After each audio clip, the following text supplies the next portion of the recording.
Okay, I don't know why that jumped off to those other videos, but this is the one I wanted, okay? Well, I wanted all, now that I see them, I want them all, but, you know, this is what I started with. No, you.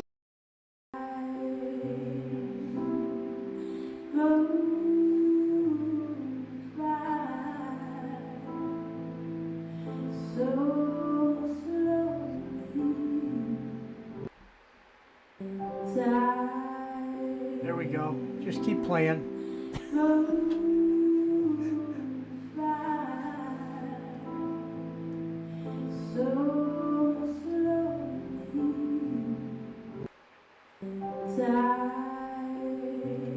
I'll stop it here for a second, if it lets me. Yeah, this is a 15-second clip, and I got to tell you, Heavenly Perfection is the title I put on here because that's exactly what it is. Listen to this song, okay?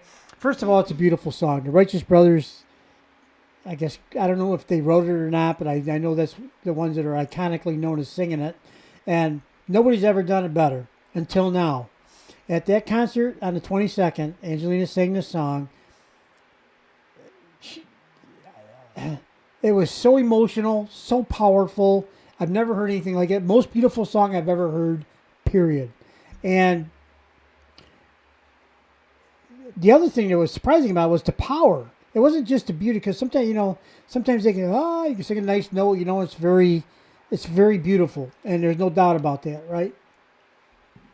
But then it was so powerful, which is not necessarily what Angelina is known for. We know she can be powerful, but she doesn't always pull that one out of the bag, you know, for all the songs. But this, I'll tell you what, near the end of that song, where all the good stuff, you know, the things you wait for are, I won't say the good stuff, it was all great.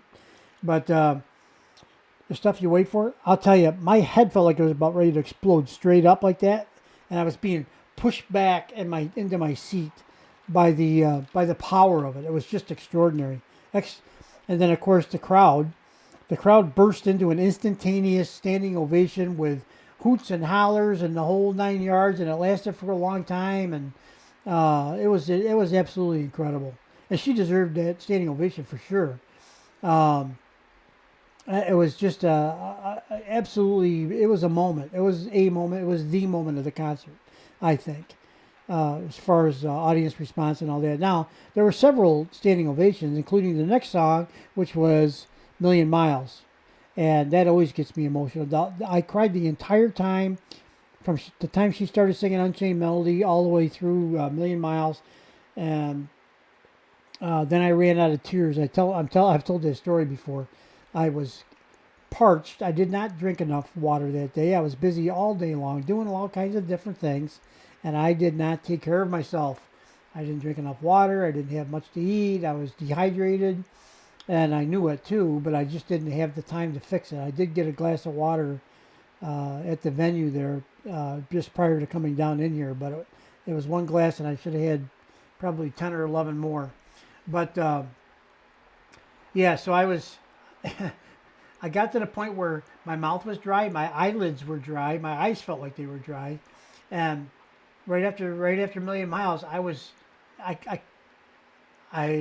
that feeling you have when you're gonna cry and you feel your tear ducts, everything was there except for there's no tears, okay, and I said I must have just ran out of juice. I'm all out of juice. I got no juice left. So anyway, to go on, let's listen to this a couple more times. I just want to tell you that quick story, and. This was, at that concert on the 22nd, the most beautiful song I'd ever heard sung by anybody, anywhere, for any reason. And, of course, I'm biased, okay? But, man, when you were there and that whole crowd burst into that gigantic, tremendous, thunderous standing ovation, it wasn't just me thinking that, okay? Let's listen.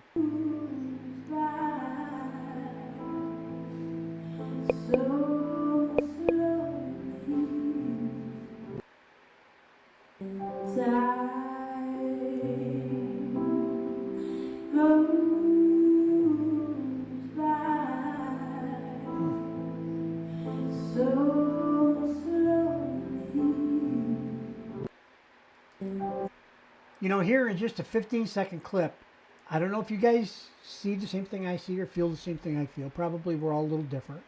But I feel the emotion in this just a 15-second clip. More emotion in here than what the Righteous Brothers put in. And that's my opinion. I love the Righteous Brothers version. I do. I always have. Who doesn't, right? And that was one of my numerous marriages. That was our song. We danced to, and there's only 3 marriages. I guess I never caught up with Elizabeth Taylor yet. The it was just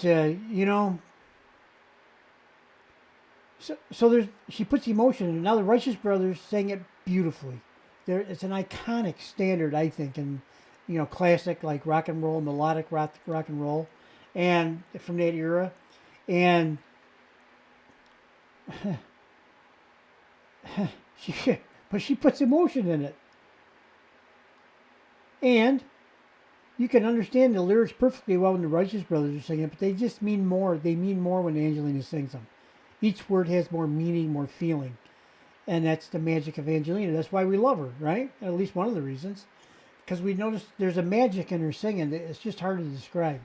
And that's part of it, And there's more, I think. But more being that she is music. Every great song and singer that's come in the past, she has listened to, and she has, absorbed all of the greatness of them and created her own unique style and her own way of singing.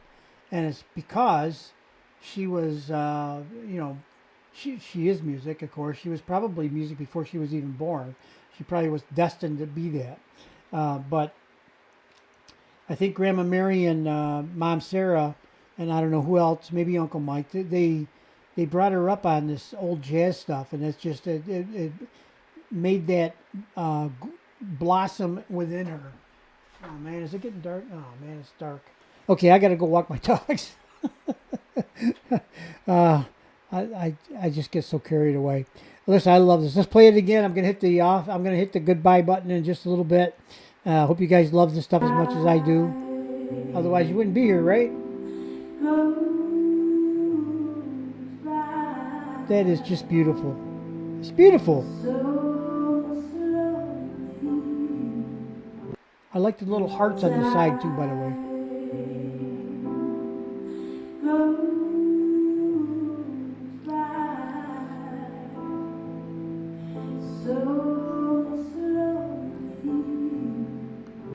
Many have tried, many have come before and tried to cover this song, but only Angelina can do it one up. All right, guys.